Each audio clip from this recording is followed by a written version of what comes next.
vais vous faire court. Donc c'est un cours que je n'ai pas l'habitude de faire. J'ai changé un peu le slide de l'année passée, donc prendre en compte pour cette année le cours que je vais faire aujourd'hui. Ok?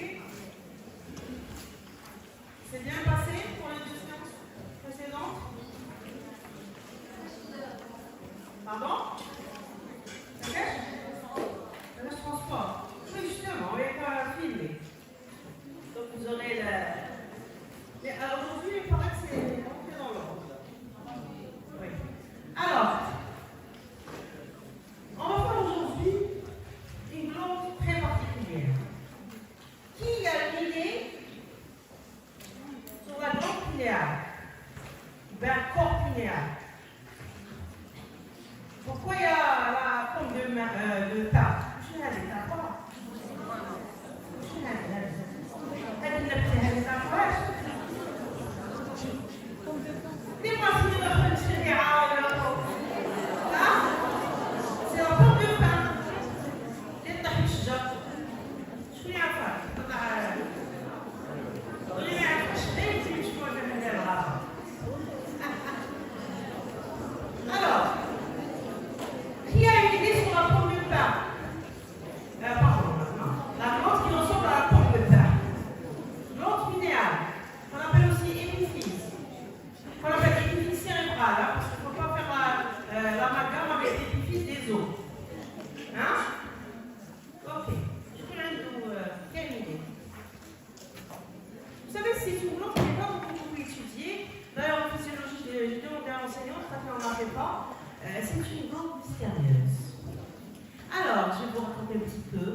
Etc. Rien. Je peux faire ça. Je peux chercher les hiéroglyphes. Quel est le symbole في العين? Donc le symbole في العين, il fait allusion à cette glande. Yes. D'ailleurs, on appelle le troisième œil, qui est certains معتقدات. On dit que c'est la base, parce qu'il y a le centre du cerveau. On va le voir. C'est une toute petite glande, qui ne pèse même pas 1 gramme, mais qui est incroyable. Alors c'est pour ça qu'elle est tellement petite, puis il n'y a pas beaucoup d'études qui ont été faites sur cette glande, mais maintenant on commence à s'intéresser. Il y a un certain معتقدات, c'est-à-dire que vous êtes scientifique, il faut que vous ayez un truc qu'on appelle الثقافة. كاين المعتقد يقول باللي l'esprit est en médoritum. Là, elle est là, parce que j'ai fait une bourse dans le cerveau et qui a entendu parler du 6e sens. Le hadith, 6e sens. Ça fait allusion à cette glande pinéale. Et je vais vous dire pourquoi on l'appelle 3e œil. À votre avis, ça a une signification vraiment scientifique. Pourquoi on dit 3e œil? Et subhanallah, les pharaons déjà, ils avaient la relation entre cette glande et les yeux.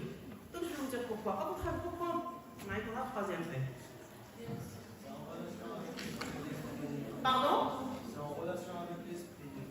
Bon, alors peut-être que me parle tout à fait, classe. Donc la science.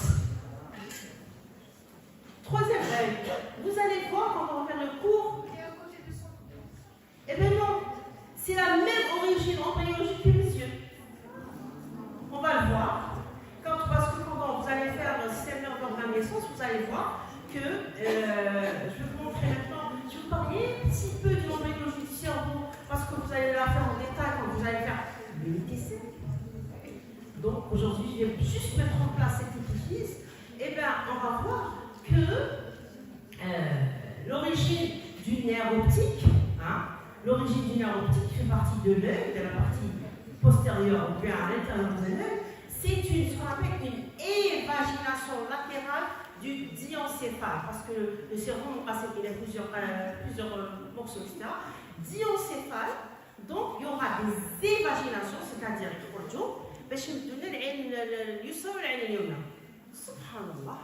Ce diencéphale, dans sa partie postérieure, il y aura une petite évagination qui sera l'origine de cette glande pinéale.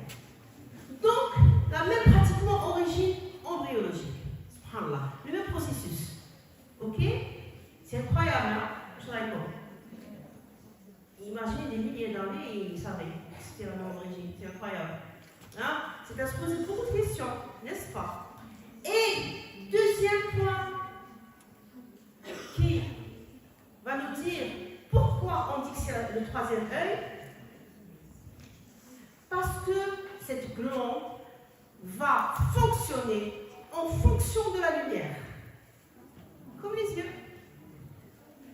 Les yeux, il n'y a pas de lumière, mais je vous vois. Est-ce que vous le savez? Dans l'insecte surtout. S'il n'y a pas de lumière, on ne voit pas. La glande pinéale, la même chose. Sa fonction est régulée par la lumière. Donc, origine embryologique et fonction. C'est pratique. D'ailleurs, chez les reptiles, cette glande pinéale, pratiquement, elle a une fonction très qui met les yeux. Donc, c'est une petite glande four. Elle perçoit la lumière, mais même, il ne voit pas les formes avec. C'est comme un œil archaïque chez les reptiles. Ça a une insecte de pousse du cerveau, mais quand même, elle fonctionne avec la lumière. Donc, c'est intéressant d'étudier cette glande, n'est-ce pas?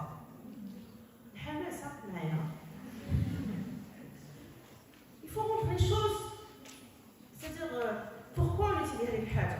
Parce que si on fait que la description, ça sert à rien. Moi-même, j'avance. Ok? Donc, il faut toujours faire le pourquoi des choses.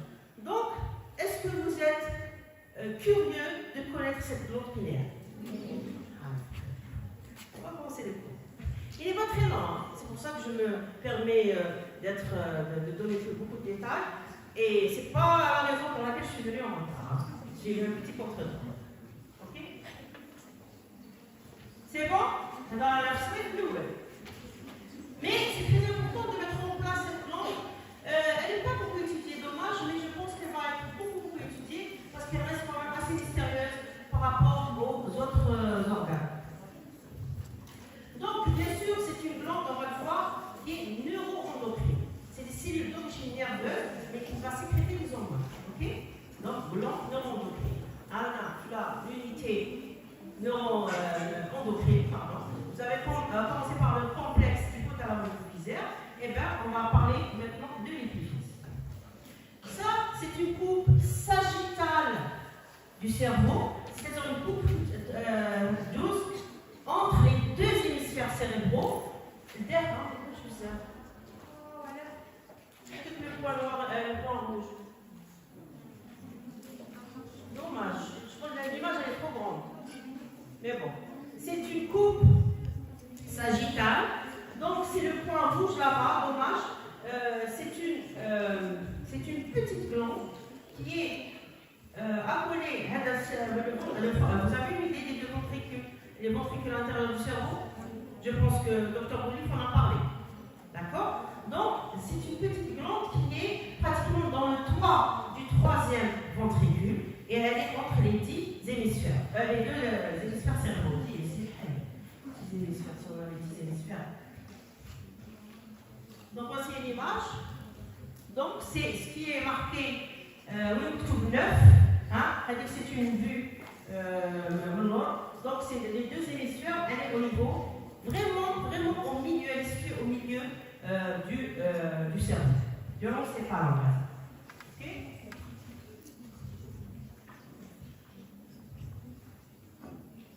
Donc comme je vous ai dit, c'est une toute petite glande conique, hein, la forme d'un cône, elle ressemble à la fameuse pomme de pin, de 7 à 10 mm de hauteur, donc toute petite, et elle pèse entre 100 à 200 mg. C'est pour ça que finalement, elle n'a pas été vraiment très au sérieux. Ok? Mais maintenant,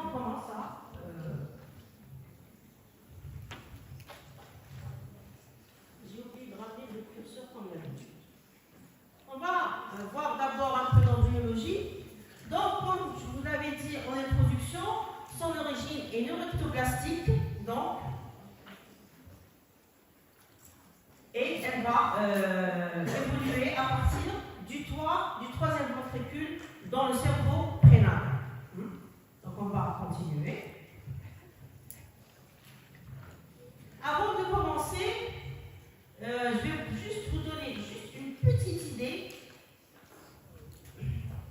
La partie, vous vous rappelez, vous avez fait en biologie l'année passée, donc il y a ce qu'on appelle le tube neural. Le tube neural dans sa partie caudale va rester en forme de tube pour donner la voie épinière. Et au niveau de la partie céphalique, il y aura vraiment beaucoup de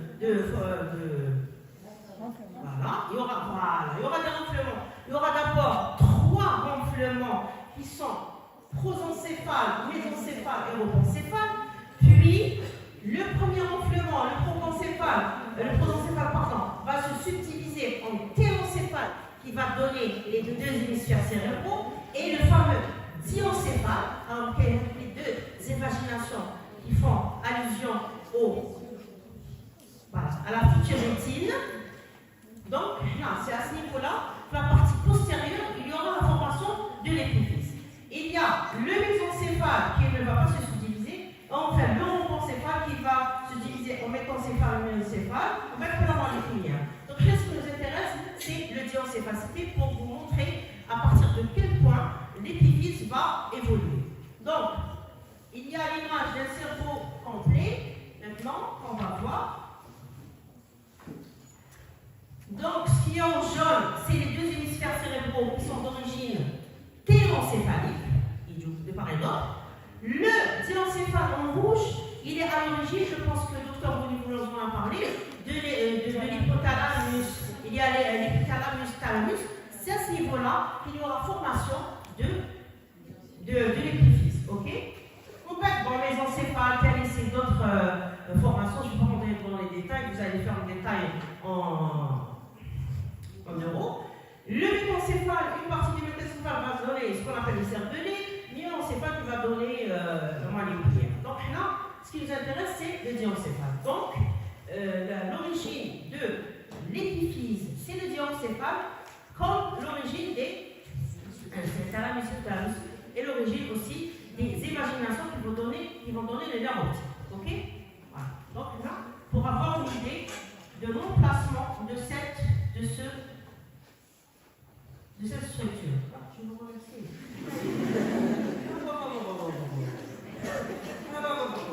Les ondes. Bizarre, hein? C'est incroyable. Je vous remercie. Oui, je vous remercie, d'accord. Après, on va finir le cours. Je vous remercie, Strandra. C'est le sens, hein? سيدي انا تقريبا كنتحدث عفوا الحدث j'ai une intuition hein vous savez nous ne sommes pas fait encore il y a tellement de choses à découvrir que c'est incroyable les matérialistes justement on me rappelle les matérialistes c'est un corps il y a un shop il y a un on est très loin de ça alors l'embryologie, faites attention parce que le cours l'année passée avec 10e semaine, finalement à partir de la 7e semaine de développement embryonnaire. C'est pour ça que je dis toujours aux étudiants, même s'ils sont en train d'étudier sur les anciens cours, s'il vous plaît, faites toujours attention et faites très attention à l'actualisation. Ok. Au cours de la 7e semaine du développement embryonnaire, on a la naissance de la fameuse évagination dorsale, qui va commencer à donner ce qu'on appelle l'épiphyse. Et là, jusqu'à maintenant, je pense que tout est clair. Je pense que vous n'allez pas sortir d'ici sans retenir que l'épiphyse est une évagination du diaphragme cérébral. Je pense que c'est un début du cerveau. Après, l'évagination, qu'est-ce qu'il va y avoir?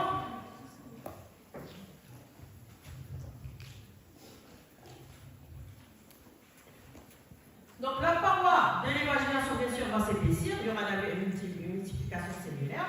La lumière est comblée, excepté au niveau de la base de l'évagination, où il y aura ce qu'on appelle le récessus pinéal, qui va persister. C'est l'endroit où il va être en relation avec l'autre partie du cerveau. donc qui va communiquer avec le troisième ventricule de l'adulte. Okay? Donc il y a d'abord le diverticule, où il y aura l'épaississement de la paroi, et à la base, il restera quand même un petit espace qui sera en relation directe avec le troisième ventricule.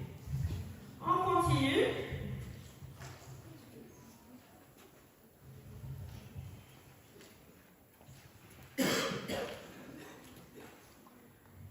Donc l'épiphyse, au début c'était une petite vésicule, elle va devenir compacte, hein, c'est-à-dire qu'elle sera, c'est une structure pleine à l'intérieur, hein, contenant deux types de cellules dérivées des cellules neuro-épithéliales primordiales, c'est-à-dire c'est les cellules nerveuses. Okay. On aura ce qu'on appelle les pinéalocytes, c'est les cellules spécifiques de l'épiphyse. Les pinéalocytes, à 95%, la glande pinéale est constituée de pinéalocytes et à 5%, il y aura ce qu'on appelle des cellules gliales. C'est des cellules de soutien de type astrocytaire. Donc, c'est des cellules gliales. Donc, structure de la glande pinéale, ça aussi c'est très important. Elle est constituée de 95% de pinéalocytes et de 5% de cellules de soutien. C'est bon? Les méninges enveloppent et infiltrent la glande. Voilà, donc c'est les méninges, on est au niveau du cerveau. Hein. Ça pour les méninges. Dur, mère, arachnoïde, primaire. Hein. C'est le tissu qui enveloppe le tissu cérébral. Voilà. Donc même hadith, c'est enveloppé par les méninges. Et il y aura bien sûr ces méninges ils peinent des septa. Hein. Septa, c'est bien sûr le pluriel du septum. Donc du tissu. Comme vous avez vu pratiquement dans toutes les glandes, vous avez remarqué, il y a une capsule d'enveloppe et du tissu conjonctif. Bouchidus-féon, les vaisseaux sanguins et les flux. Ça va? C'est la même structure. Okay? Donc, la capsule d'enveloppe qui est représentée par les méninges et des cellules. Ok? Voilà.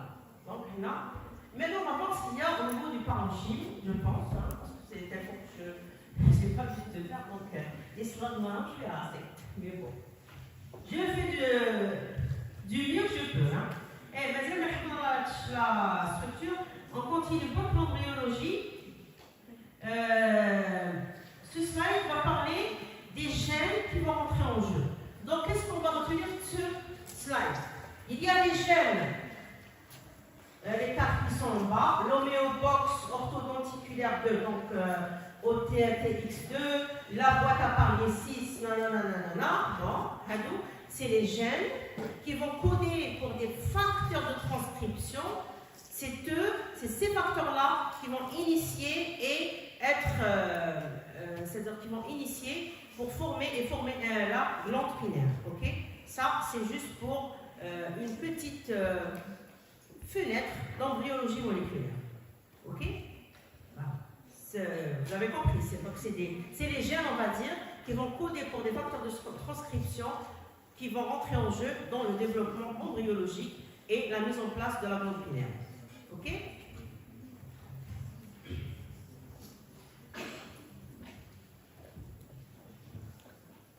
Maintenant, on passe à la structure histologique.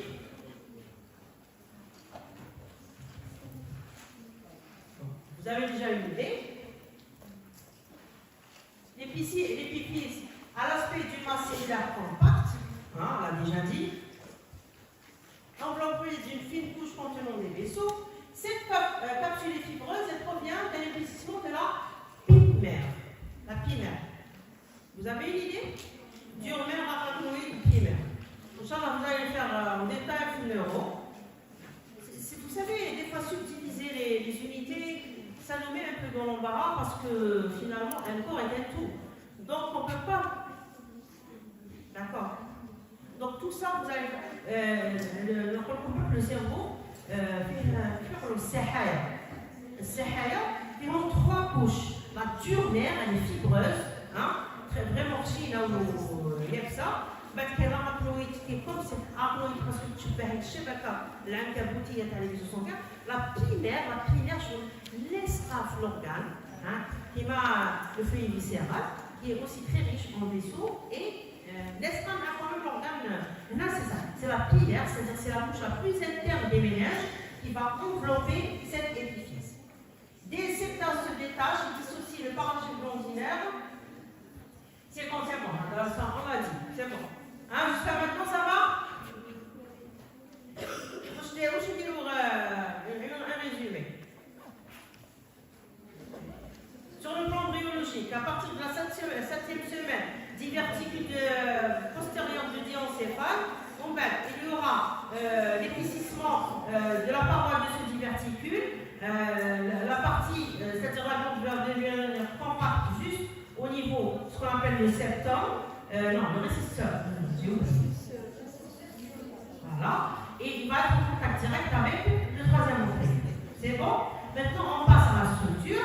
On a compris que c'était une petite glande qui est enveloppée de la pilaire, et de cette pilaire, il y a des septa qui vont rentrer dans cette glande pour diviser ce parenchyme en îlots. Ok?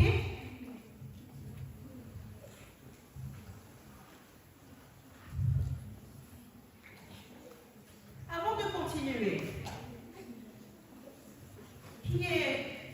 qui sait quelle est la fonction de cette glande pinéale? La fonction majeure, l'idée. C'est très occasionnel.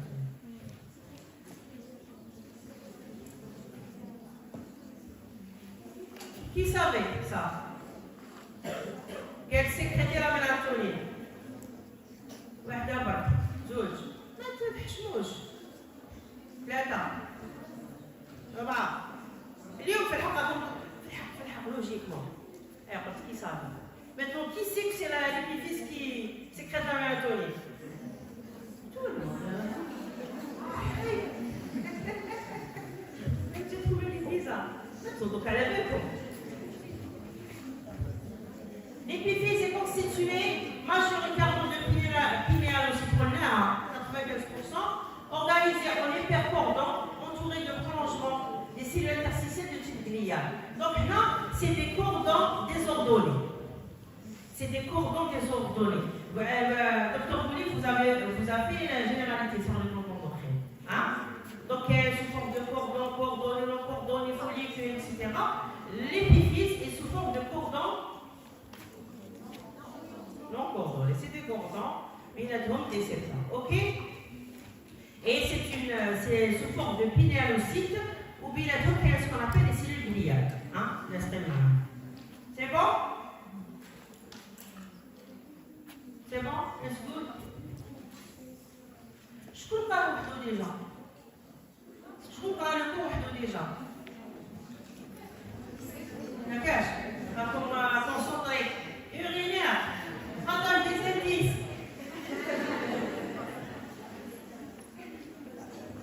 Ça s'arrête par le corps.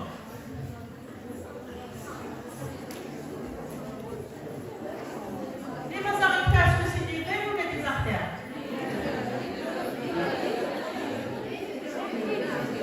C'est pas des capillaires.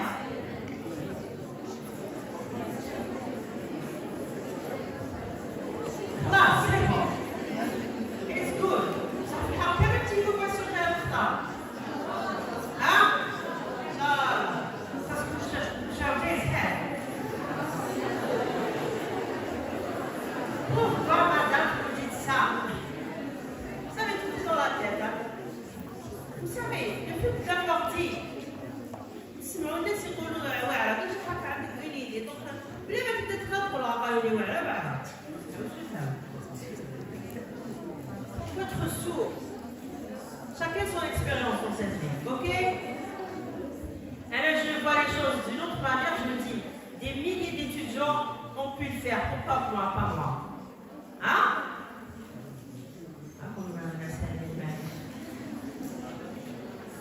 Alors, les cellules. En tous les cas, je suis fière de vous. Je suis fière des gens qui viennent cette semaine avoir cours. Là, c'est pas facile, je sais. En plus, on doit se férié. Donc, bravo. Un truc que je m'appelle là, comme on avait les pieds, les triades. C'est pas bien les pieds. 2 ou 3 semaines, 3 semaines. C'est le même système, c'est incroyable. Donc, on avait les triades. on a rencontré en 3 semaines. Donc, la dernière semaine, on a quel on n'avait pas des jours parce qu'on est visé ou là. Et on a le dernier jour, on doit l'examen, d'accord. Est-ce que vous le savez? Et voilà. Imaginez la veille, on a Maca, on a Biblet qui me relève. On a eu des meilleures notes. Donc, on chat.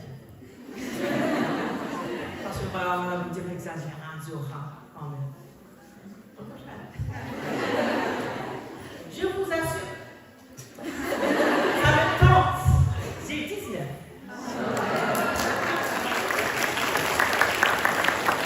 Non, pour vous dire, je vous dis franchement, vous savez, le fait d'assister, c'est-à-dire il faut juste s'organiser comment travailler. Je sais qu'il y a des techniques snobées, etc. Mais pour ceux qui peuvent venir régulièrement, il vaut mieux qu'ils viennent. Un cours, il y a toujours quelque chose à retenir. Là, on a la veille, on était on va dire maximum une dizaine. Je vous assure que je vais la dire, attends, laissez-moi dire ça. D'accord. Donc, je pense que.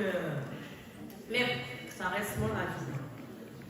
Alors, on continue. Donc, les pinéalocytes sont des cellules qui ont des noyaux vraiment volumineux. Donc, vous voyez ici, c'est avec le clair vert, c'est des noyaux.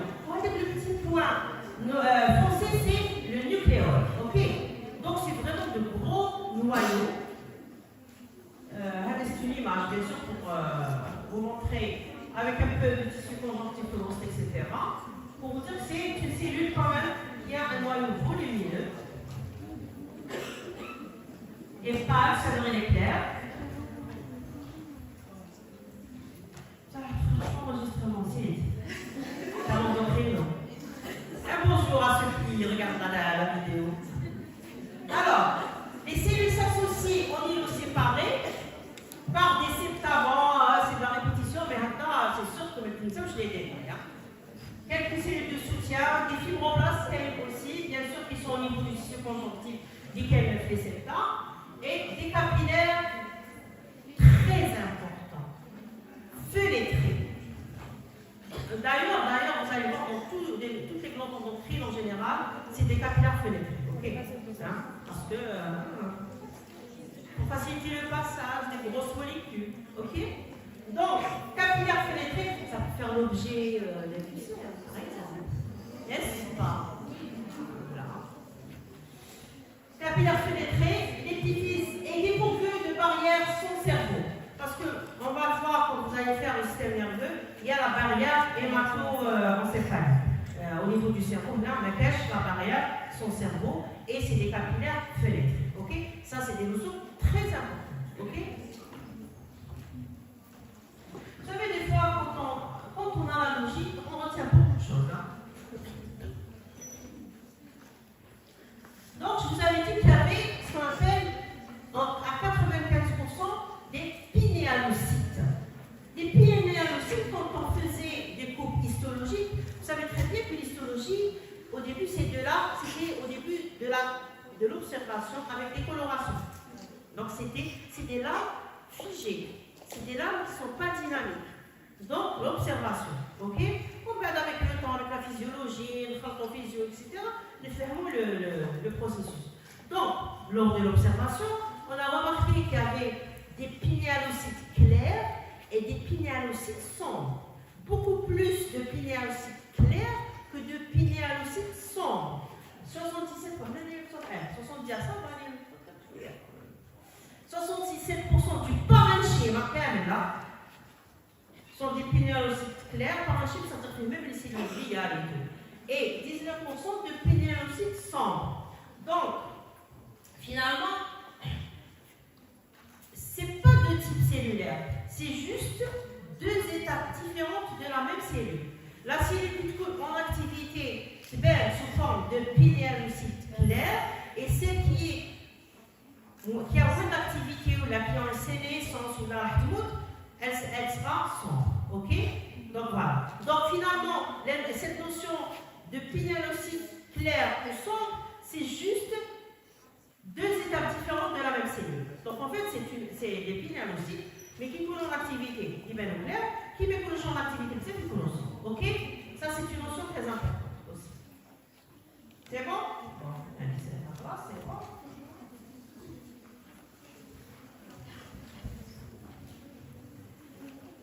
On rentre dans l'infrastructure. Donc, vous savez très bien, structure bizarrement.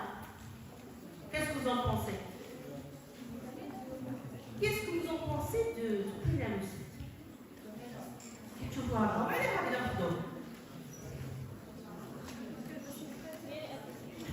hein? Là,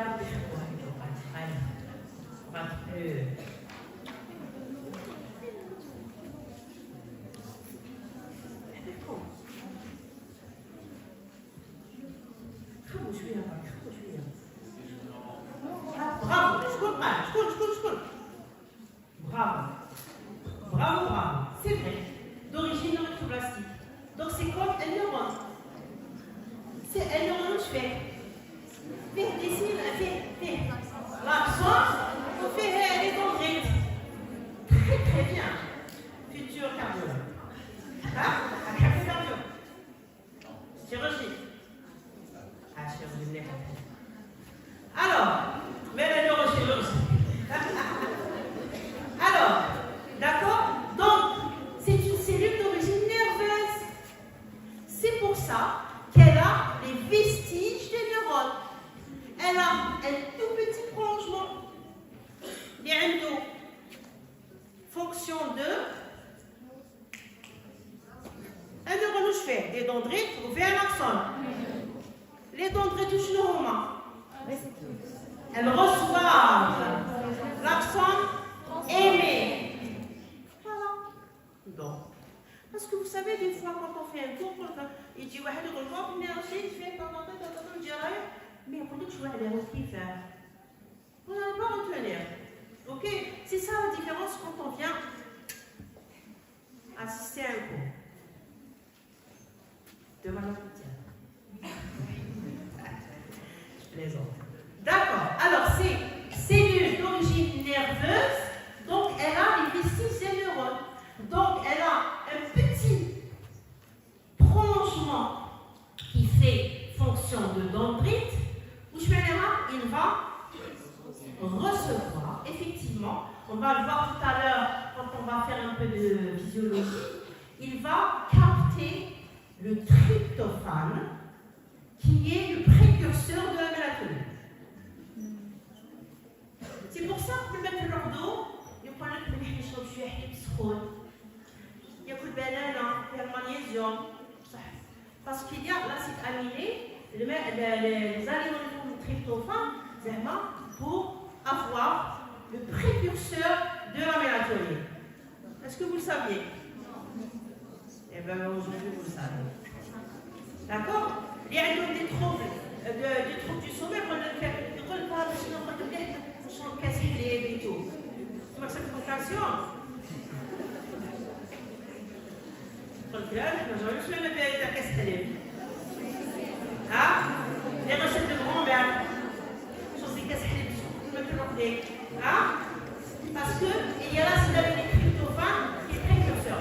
Donc, ce petit prolongement qui fait fonction dendrite va capter, entre autres, le précurseur de la mélatonine. Et bien sûr, le grand prolongement qui va être en contact direct avec les capillaires fenêtrés pour sécréter la mélatonine. Et on va voir الوضعية الصغيرة اللي راهم يكبروها لها اسمها بومبليت سينابتيك.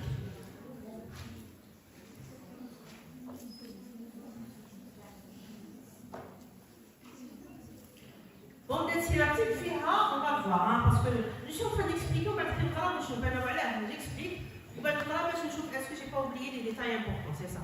OK? Elle fait partie justement faire des petites vésicules pour avoir ce qu'on appelle une fonction paracrine. C'est-à-dire qu'elle va agir, elle va sécréter dans le cadre de l'urgence des signes, des vésicules, les cellules qui sont à côté. D'accord? Parce que c'est une sécrétion endocrine, sécrétée dans le sang. Elle va sécréter dans son à côté, dans le liquide interstitiel, pour communiquer avec les cellules qui sont à côté. Donc c'est une structure très importante, ok? Ok? D'accord? Donc alors, déjà, on a compris à peu près ce qui se passe dans cette cellule. Donc, on a compris qu'elle va, les précurseurs, elle sécrète soit au niveau du sang pour aller dans le corps, soit au niveau du voisinage, par l'intermédiaire de la bombolette synaptique. Maintenant, on va voir ce qu'il y a. Alors, les pinéalocytes possèdent deux prolongements. Ça, c'est bon, on l'a dit. Pourquoi? Parce que c'est l'origine, c'est une cellule nerveuse modifiée, tout simplement. Un prolongement qui contient des petites vésicules et de nombreuses mitochondries, récepteurs, et le prolongement le petit. L'autre prolongement développé est un neurosécréteur, son extrémité distale renflée et remplie de vésicules de grains de sécrétion qui contiennent parfois des... Voilà. Ok? Donc c'est bon?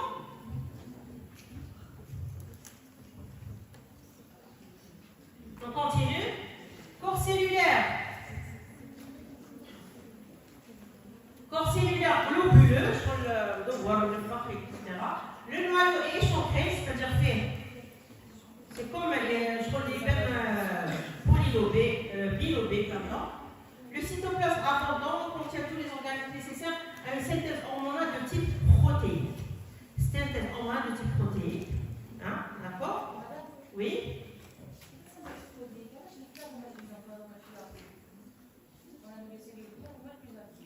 Je ne sais pas. Justement, j'ai fait mes recherches, mais je ne sais pas. Parce qu'en principe, c'est le contraire. Et non, je pense, Claire, elle est plus truquée bzef. Parce que vous c'est les naissances tous les tsra. Je laisse les hydrates. Je laisse tous les. Qui m'a les. C'est l'oxyphile et tout. Donc, c'est-à-dire qu'elle devient plus petite. D'accord? Je pense, c'est-à-dire la raison exacte, honnêtement, j'ai fait mes recherches, je n'ai pas trouvé. Je vous avais dit que cette glande pinéale, elle est en autre chose à découvrir. Ok? Rien n'est pas le parce qu'elle s'est fait un moment il y a quelques années, qu'elle a regroupé deux types de pinéalocytes. Bon. Mais maintenant, on dit que c'est deux étapes différentes de la même cellule, parce que les recherches sont en train d'être faites. Okay? Alors, on y trouve aussi, je vous avais parlé de la bande synaptique, qui est composée d'une association de microtubules entourés de petites vésicules qui sont des neurotransmetteurs à sécrétion parallèle. Ça, je l'ai dit, c'est bon. Et des fibres nerveuses, bien sûr. Voyez à votre droite cette fibre nerveuse amyélique originaire du système sympathique. Ok? Fibre amyélique, parce qu'on va voir que ces pinéalocytes sont innervés par des cellules, par les fibres nerveuses des ganglions sympathiques. Ok? C'est bon pour la structure? Donc, en résumé, un corps cellulaire globuleux, deux prolongements, je ne vais pas répéter. La bande synaptique, il y a aussi les fibres sympathiques amyéliques et ce que vous voyez, la cellule de soutien, regardez comment elle est accrochée, c'est la cellule gliale qui est accrochée à ce pinéalocyte. Bien sûr, cette cellule gliale, elle a un rôle trophique, etc. Je ne vais pas rentrer dans les détails.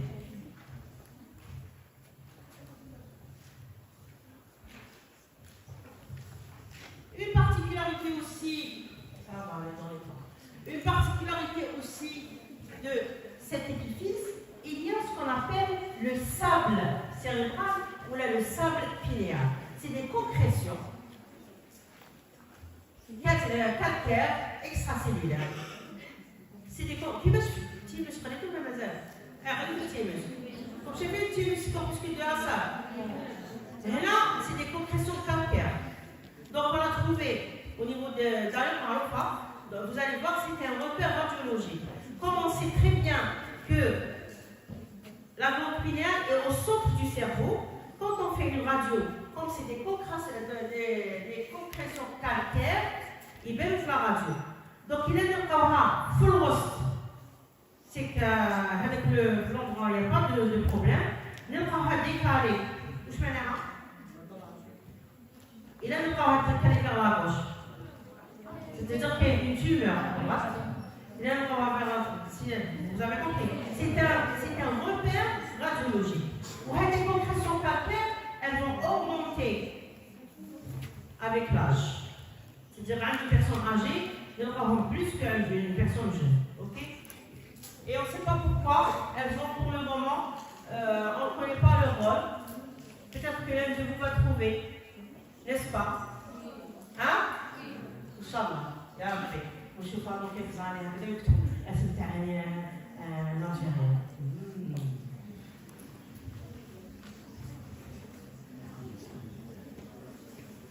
Donc voilà, les concrétions calcaires,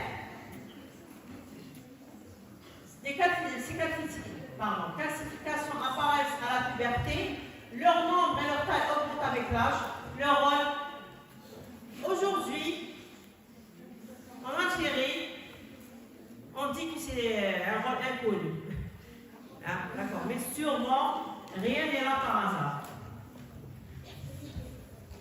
On va dire drôlement, voilà, inconnu, non encore découvert. Ok? Donc voilà, ça sur une radio, avec le point blanc, c'est l'épiphyse. C'est vraiment le centre du cerveau, c'est incroyable. C'est le centre du cerveau. D'accord? Donc c'est quand même le centre, je vous avais dit, quand elle est déviée, ça veut dire qu'il y a un processus expansif de l'autre côté. Si elle est déviée à droite, c'est qu'il y a une tumeur à gauche. Si elle est déviée à gauche, il y a une tumeur à droite. D'accord? Bon, c'est très important parce que les radiologues, il y a à faire de l'État. Pour les futurs radiologues. Hein? On passe maintenant à l'innervation.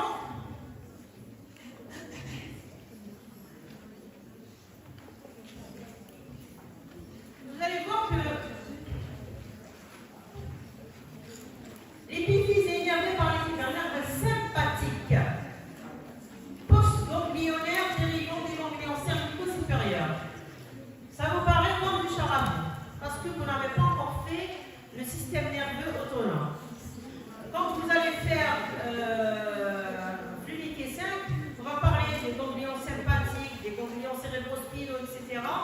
Et vous allez mieux comprendre, je ne peux pas m'étaler ici, mais il faut tout simplement savoir que c'est innervé par les nerfs des ganglions sympathiques, des ganglions cervicaux supérieurs. Je ne peux pas aller loin, hein, sinon ce sera un cours de 2 heures. Lorsque ces fibres nerveuses pénètrent dans la glande, elles captent l'organe de myéline. Je vous avais dit tout à l'heure, c'était des fibres amyéniques. Ok? Donc finalement, cette glande n'est pas innervée par des nerfs ni du cerveau, provenant du cerveau, ni provenant de la moelle épinière. Elle est innervée par des nerfs sympathiques, des nerfs de relais. Hein? Vous allez comprendre pourquoi. Voilà, non, je ne peux pas aller plus loin. Désolée. D'ailleurs, oui. On a fait le cours du système végétatif l'année passée. On a une petite idée sur ça. Ah bon? Ah, très bien, d'accord. Donc vous connaissez les ganglions sympathiques? Ah, c'est tant mieux, c'est tant mieux. Donc vous comprenez ce que je dis? C'est vrai que c'est des prérequis, je ne me rappelle pas très bien tout ce qui a été fait en première année. Voilà. Donc pour la structure, c'est bon. Hein? C'est toute petite glande qui est au centre du cerveau où il y a surtout des pinéalocytes qui sont des cellules neuro-endocrines. C'est bon? C'est des mots-clés. Maintenant, on va passer à la fonction.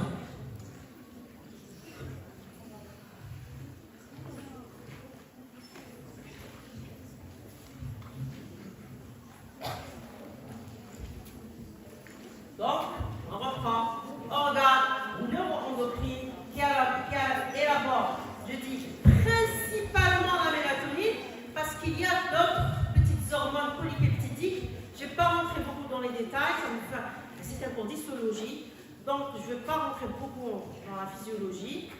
D'accord. Donc là, en tant que deuxième année, je pense que le plus important, c'est de retenir surtout la mélatonine. Hein? Ok? Voilà. C'est-à-dire, c'est pour ça que j'ai mis principalement.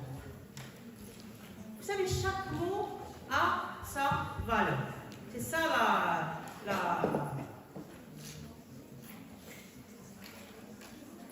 Alors, on continue. La glande pinéale convertit un signal électrique, un signal neuronal qui va provenir de la rétine.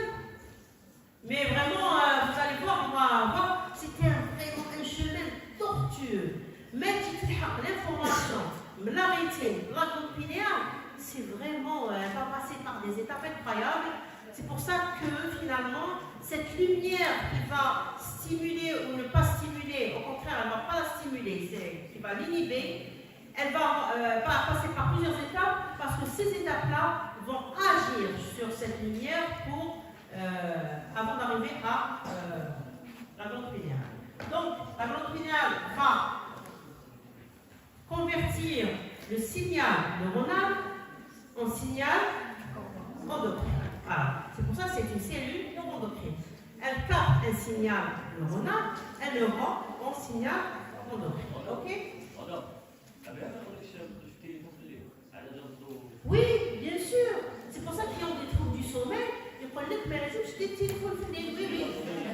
La mélatonine, non, mélatonine, vous savez, la mélatonine, on va voir, elle suit un cycle circadien.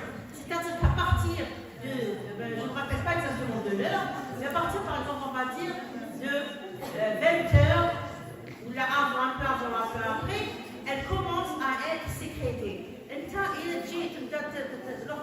Il y a la perturbation de la sécrétion de la mélatonine. C'est pour ça qu'il y a beaucoup de gens, je ne sais pas si vous avez vu, il y a des gens qui ne supportent pas la lumière et qui vont avec le masque pour dormir. Ils sont très sensibles à la lumière. Ok? Parce que ça perturbe justement la sécrétion de cette mélatonine. La télé aussi. La télé. Il y a des troubles du sommeil, la télé, le téléphone, la lumière, la lumière bleue, la lumière, parce que ça perturbe la sécrétion de la mélatonine. Ok? Et, subhanallah, ceux qui suivent le cycle, le Maghreb Aïcha ou une autre Fajr, c'est l'idéal. Le sommeil idéal, c'est un droit l'Aïcha ou autre façon. C'est l'idéal. ناخذ اجسام مسافه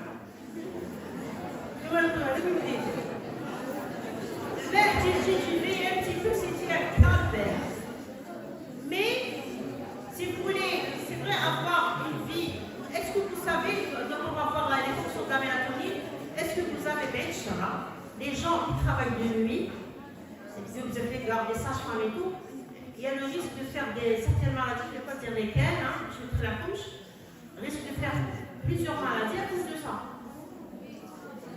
D'accord? Le cycle circadien, il est vraiment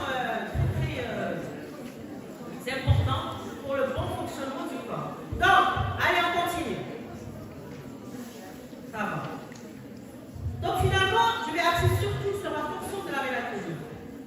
Mais avant, j'aurais dû mettre le trajet avant, parce qu'elle va être mais bon, c'est pas. La mélatonine a un rôle sur le sommeil. Elle a plusieurs autres rôles secondaires. Notamment, elle va agir sur l'axe hypothalamo-gonadotrope, c'est-à-dire sur les hormones sexuelles, LH-FSH. D'accord? Elle agit, elle bloque les hormones sexuelles.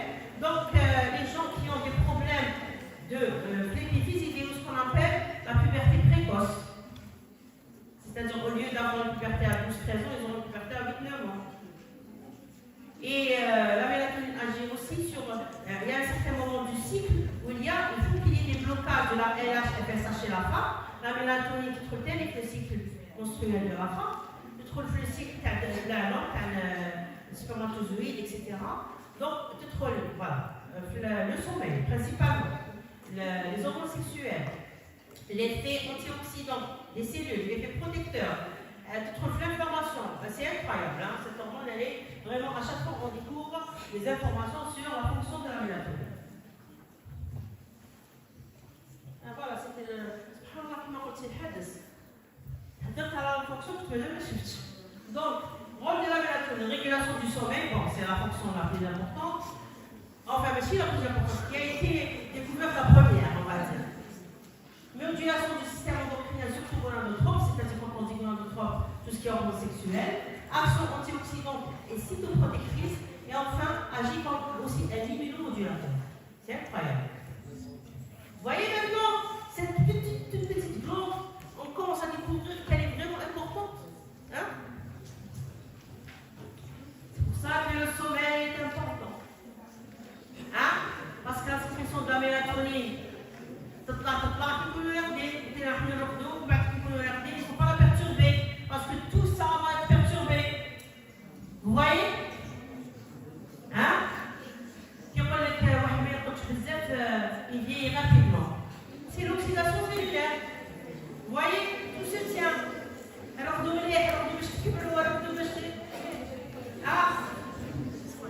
Le sommeil n'est pas une perte de temps. Le sommeil est un moyen de garder son corps le plus sain possible. كما لازم تاكلوا الاكل الصحي لازم ترقدوا مليح باش pour préserver votre capital santé. Le capital santé est la chose la plus précieuse dans cette vie. ماشي دراهم ماشي les diplômes ماشي المعرفه والو. C'est le corps تاعك, c'est la santé. Donc comment tu fais rouge? Parce que vous êtes jeune, votre corps est en train de lutter. Pas comme tu m'en sacrifies, mais ce qui nous va être. Mais avec le temps, il y a. Ok, donc essayez de le préserver. Si je le savais, s'il y est trouvé. Hein? Alors, je vous avais dit que la synthèse de mélatonine est soumise à une régulation photique, c'est-à-dire elle est en relation directe avec la lumière. L'obscurité l'augmente et la lumière la diminue. كيكون الضوء تنقص كيكون الصبح زين اوكي هذه باينه اللي تعرفوها.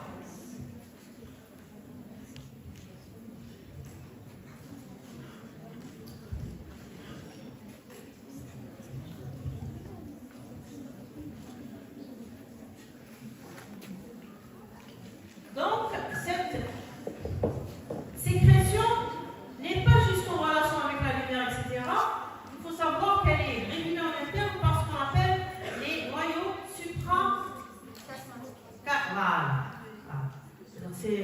c'est l'horloge biologique du corps. Donc, vous allez voir, ça ne va pas faire par ça. C'est-à-dire c'est une combinaison. Ce n'est pas vraiment la lumière. Sinon, qui connaît d'eau, pas de fadrine, c'est pas si simple que ça. Donc c'est quand même modulé par, c'est quand même non, c'est modulé. Le chef d'orchestre c'est, voilà, c'est les noyaux suprachiasmatiques, ok? Son pic de sécrétion nocturne, alors que dans la journée c'est tout devient très bas, voire mieux. Enfin, ça on le sait, c'est bon.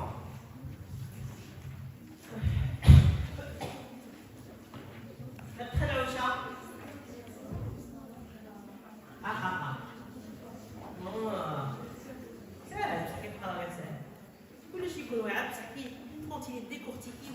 N'est-ce pas? C'est ça. Ça va me mettre un peu dans mon bas parce que moi je suis belle plus. Donc c'est un tel cours que je ne maîtrise pas à 1000%.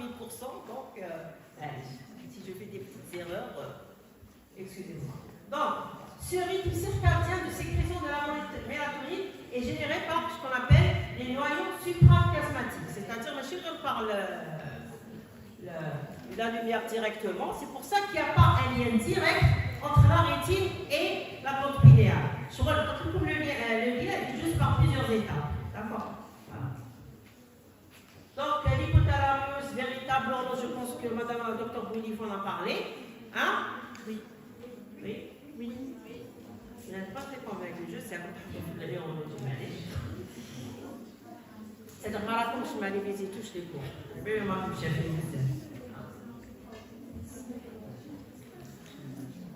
donc, la stimulation lumineuse se fait par la voie rétino-hypothalamique. D'accord?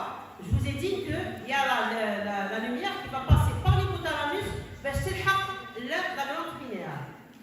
À partir des noyaux suprachiasmatiques, regardez. La lumière J chlorétine, avec ce qui est en bleu. On perd. Et alors, les noyaux suprachiasmatiques. D'accord? On perd le relais. Et alors, les noyaux paraventriculaires. Ok? Quand tu veux le relais, il y a des relais. Je remets ici direct. Parce que quand il y a des relais, il y a toujours entre-temps des régulations. Très bien. Donc, la lumière à la hydrette chlorétine. Donc, c'est la partie bleue. Donc, le jaune, c'est le noyau suprachiasmatique. On va bien un relais avec le noyau paraventriculaire.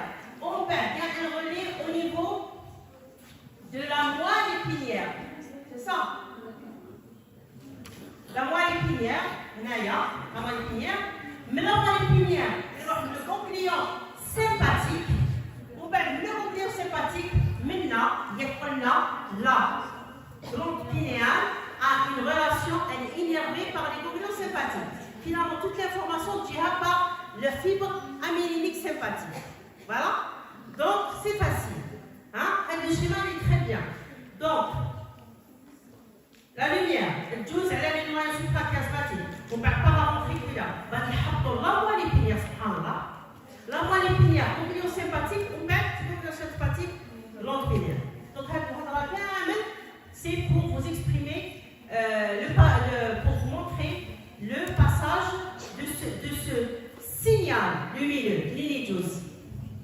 Parce que tout simplement, il y a une régulation entre-temps. Ok? C'est pour ça que, c'est pas si simple que ça, c'est pour ça que moi, je me rappelle etc. Hein? L'être humain est assez complexe.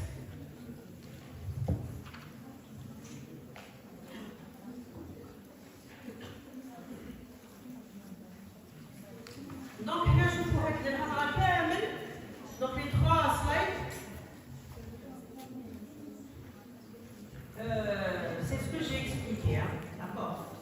Et la lumière est détectée, c'est une explication plus détaillée de ce que j'ai dit. La lumière est détectée par la rétine interne, c'est le ganglion rétinienne qui contient de la mélanopsine, parce qu'il faut savoir que cette lumière, la lumière des types la rétine, soit l'école, les bâtonnières, ou d'accord, parce que tous les l'image, mais la lumière tend vers aussi les ganglionnaires pour aller agir dans des endroits du cerveau qui ne vont pas donner d'images. Sur la lumière, maintenant, c'est la glande pinéale. Ok? Parce que j'ai peur d'oublier des détails, c'est pour ça que j'insiste. Bon, ça c'est ce qu'on a dit. Hein? Ah oui, si il y a la lumière, c'est-à-dire peut-être les deux situations, s'il y a de la lumière, il y a la sécrétion de l'acide gamma-aminobutyrique responsable de l'inhibition des neurones qui ont des synapses avec le noyau paraventriculaire de l'hypothalamus. Donc, le signal vers la glande pinéale est interrompu.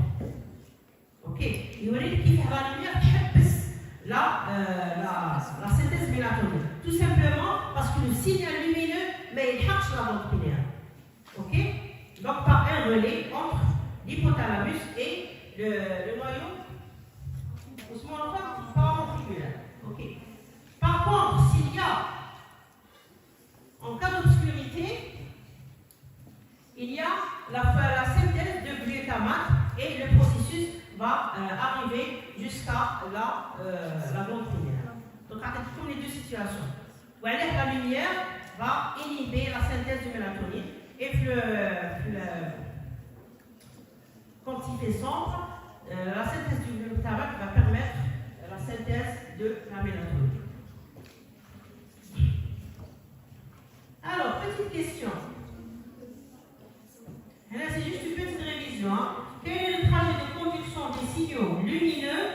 jusqu'à l'épiphyse. هنا الرسم تجيكم سهله الى تبعتوني في الشيما هذا. قولوا لي السيروجي. دونك ريتين tractus rétino-putaire, noyau suprachiasmatique, on va le noyau paraventriculaire, on va le tractus, c'est-à-dire vers la colonne vertébrale sur la moelle épinière, colonne ciliaire intermédio latérale de la moelle épinière thoracique, type sympathique, ganglion, type sympathique postganglionnaire, c'est bon, allez. Allez, ça peut faire l'objet d'une question. Ah, allez, je pense pas que je vais la rater. Hein? C'est un jubilé. Alors maintenant, quels sont les inhibiteurs de la synthèse de la mélatonine? Allez. La lumière, elle est tout là. Mais on a remarqué que aussi, c'est pour ça que des fois il y a des médicaments qui perturbent le sommeil. Parce que agent bloquant le récepteur bêta adrénergique va perturber la sécrétion de mélatonine, donc perturber le sommeil. C'est pour ça qu'il y a certains médicaments qui agissent sur les récepteurs bêta, donc on risque de perturber le sommeil. Vous voyez? D'accord? Donc la lumière et les récepteurs bloquants, les agents bloquants les récepteurs bêta adrénergiques. Oui?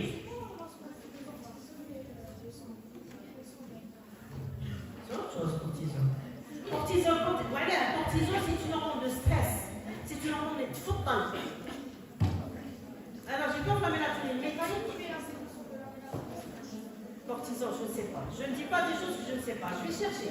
Mais cortisol, je sais qu'il vient le corps en mode alerte. Donc, un corps en mode alerte, mais il lâche. D'accord? Je ne sais pas si c'est en relation directe avec la fonction de la mélatonine, mais je vais faire la recherche. D'accord? Je continue. Il ne reste pas grand-chose. Hein?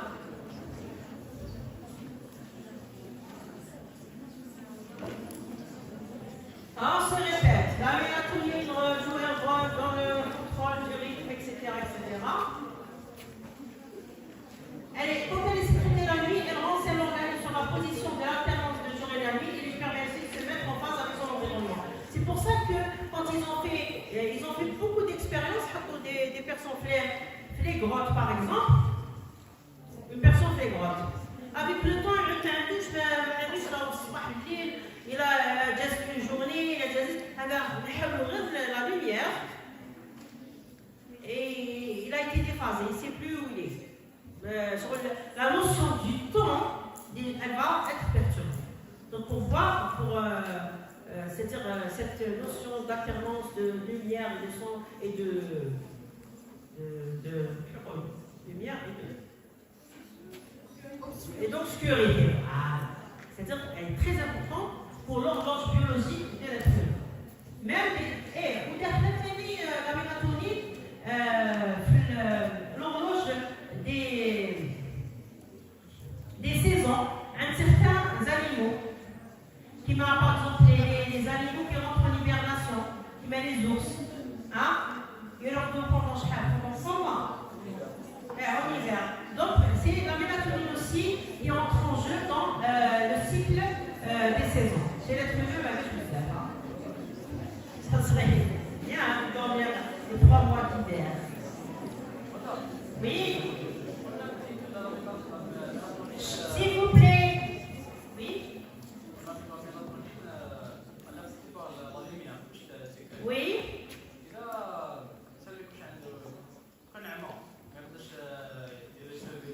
Justement. Très bonne question avec ça. It's very, very good question. Yes. Bravo. إنني فخورة بكما Michael. La porte-parole. Je vous assure que c'est très, très intéressant, effectivement. Est-ce que la lumière, parce que voilà, je pense qu'il en a comme il dit des idées.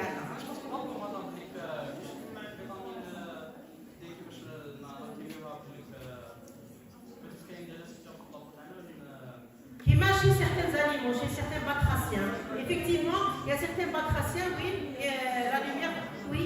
والله غاشي تكتب هذه نكتب لها لازم نبعثها واحد في الكاميرا. La chaleur, madame.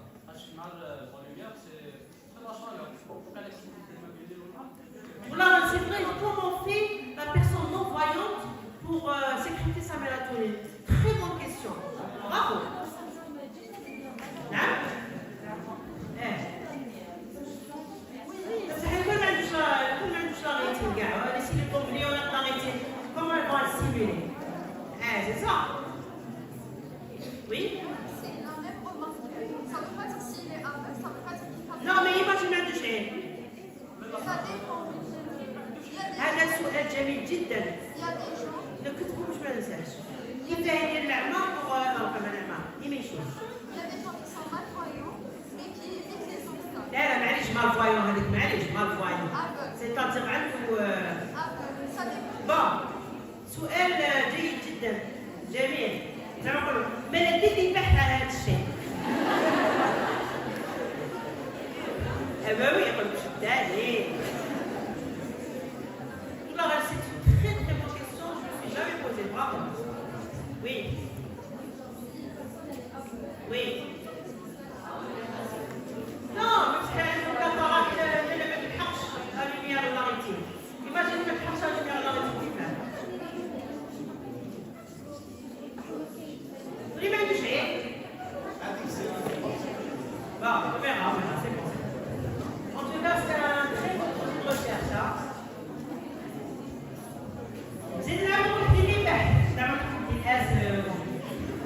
Allez, c'est bon. On va voir, on va voir. Vous savez, le corps a une... En général, pour la personne non-voyante, الحواس مفتحة تنور بزاف. D'accord? Donc peut-être qu'il va utiliser un autre façon pour pouvoir pallier à ce handicap. On va voir. Vous savez, là, le corps, il s'adapte tellement aux choses que c'est un miracle. Laissez-nous finir le cours, s'il vous plaît. Vous avez dit que la mélatonine pouvait agir aussi sur l'axe hypothalamo-gonadique. Ok? Elle va notamment essayer de bloquer la puberté jusqu'à l'âge où il faut qu'il y ait la puberté. Des fois, quand il y a un défaut au niveau des pupilles, il y a ce qu'on appelle la puberté précoce. Et je vous avais dit qu'il y a le cycle menstruel de la femme, le cycle de l'homme, etc. Donc, il y a des moments où il faut qu'il y ait une diminution de la LH-FSH. Donc, la mélatonine a son rôle à dire, elle a un rôle à ce niveau-là. Maintenant, on va parler un peu de l'évolution de cette mélatonine au cours de la vie de l'être humain.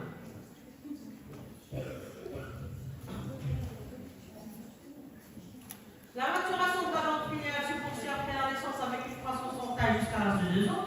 Déjà. C'est pour ça que le bébé, il a un problème physique. Hein? Ceux qui ont eu des nouveau-nés, le cauchemar des mamans, c'est ne pas dormir la nuit. N'est-ce pas? Pas de problème, ne vous en faites pas. Il va commencer à faire ses nuits à partir de 4-5 mois, etc. Parce que finalement, justement, non seulement le job, la mélatonine va commencer à sécréter de façon plus... Voilà. Alors, après la naissance, le nouveau-né ne reçoit plus de mélatonine. Il faut savoir que la maman envoie la mélatonine à son bébé à travers le placenta. Et la bonne nouvelle, la maman qui allaite, la mélatonine تحجز. D'accord? Juice le bébé. Et c'est très important parce que la mélatonine, pour le sommeil, elle a des effets cytoprotectrices. Voilà, donc elle va protéger des effets cytoprotecteurs, pardon. Elle va protéger les cellules de l'enfant. Donc la maman qui allaite ne donne pas, j'aurais la chance de vous faire un grand-mère, et bien vous allez apprendre beaucoup de choses. Hein. Vous allez voir l'allaitement maternel d'une autre façon. Donc l'allaitement, ce n'est pas que donner des protéines, des glucides et des lipides. Il y a beaucoup de choses qui passent dans le lait maternel. Au cours des 6 à 8 semaines suivantes, l'enfant développe son propre rythme circadien régulé par la mélatonine sécrétée par sa glande pinéale. Et du 3e au on y développe un rythme de sommeil normal. C'est pour ça qu'on là, vers 4, 5, 6 mois, il va commencer à faire ses nuits. Ok? C'est pas parce qu'il est. C'est normal, c'est physiologique.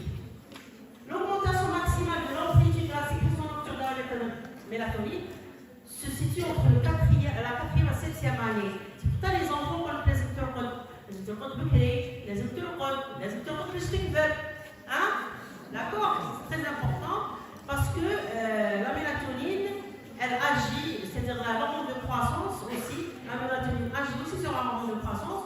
L'hormone de croissance agit vraiment de façon optimale quand en phase d'endormissement, ok? Voilà. Donc là c'est juste pour savoir en tout cas la mélatonine pour passer, etc.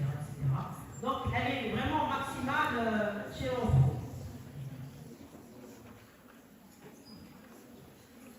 Ici, rôle aussi de la mélatonine dans le système mère placenta fœtus. Donc, on avait dit, elle va agir sur le rythme circadien du bébé. Vous savez que le bébé dort, le fœtus, il dort. Surtout la journée. Et elle a un effet antioxydant, je l'ai dit, et régulation immunitaire. Donc finalement, la mélatonine aussi va favoriser le développement du fœtus. C'est pour ça qu'on dit à la maman, il faut bien dormir et bien manger. C'est-à-dire quand on dit manger, c'est-à-dire manger quelque chose de qualité. Mais si manger pour deux, comme ils lui disent, c'est personne qui est. Oui. Parce qu'il est balancé. Parce qu'à un moment, il bouge. Donc il est balancé. Ben oui. Ben quand il est parce qu'il est montez. Est-ce que vous savez pas, il y a le bébé qui a fait un peu pourquoi? Il faut faire les battements du cœur. Vous avez compris? Il y a toujours des explications. Pourquoi vous créez le bébé? Il commence à revenir. Donc avant, je dois dire qu'elle était de sa sonage. Donc on le crâne, un bébé qui rentre bien, il faut le serrer. Parce qu'il sent l'utérus. Ok? Quand il est à la mahloul, ils ne sont pas en sécurité. Ok? Alors, pourquoi on a beaucoup parlé de la fonction? Tout simplement parce qu'apparemment, en physiologie, vous n'allez pas le faire. C'est pour ça que j'ai vraiment insisté. J'ai envie des trucs, qui a pu le contraire l'année passée. Mais je vous ai donné quand même l'essentiel de la fonction. En tant que deuxième année, je pense que c'est largement suffisant de comprendre que la mélatonine, effectivement, son rôle majeur, c'est le sommeil, mais elle a d'autres rôles sur les hormones sexuelles, sur l'effet antioxydant, immunoprotecteur, d'accord? Donc c'est une hormone vraiment très importante. Maintenant, on va voir deux applications cliniques.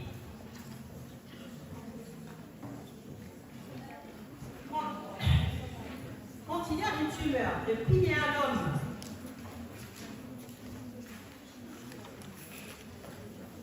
il y a ce qu'on appelle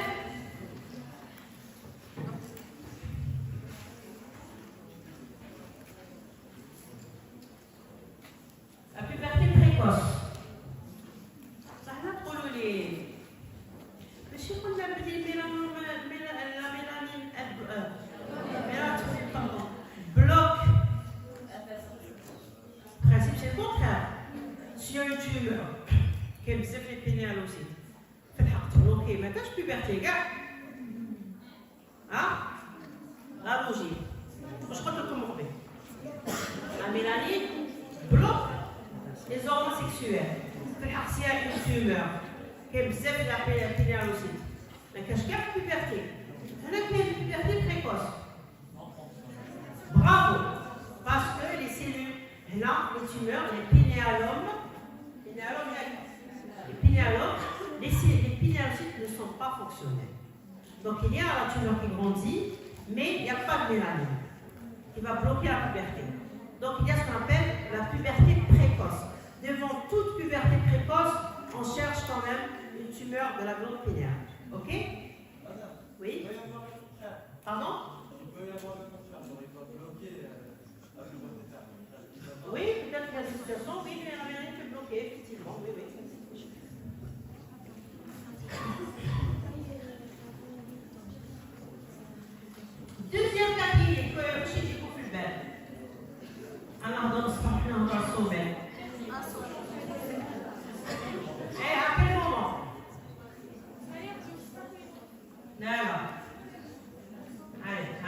الله نوريها لكم. كومبلاسمون نهضروا عليها بزاف هذه. Voilà, pour ceux qui voyagent, le décalage horaire. Donc, il y a des gens qui ont la famille au Canada qui jouent de zèle, donc vous voyez, parce que quand il y a, vous dépassez plusieurs horaires, sur le côté, il y a peut-être un chien, juste un sport, pour la personne, son horloge biologique, elle est arrière, c'est un chien, il y a une heure du matin. Il y a, c'est-à-dire, la doctrine ne te fait ça va mettre du temps, parce que tu reviens à du côté là, mais c'est tout, ben je te fais qu'il y a un nouveau rythme.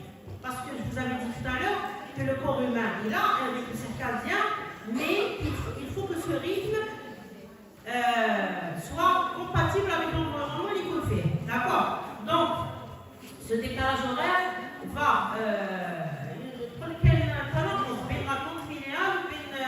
l'environnement. Donc il faut au moins 2 jours à 3 pour s'adapter.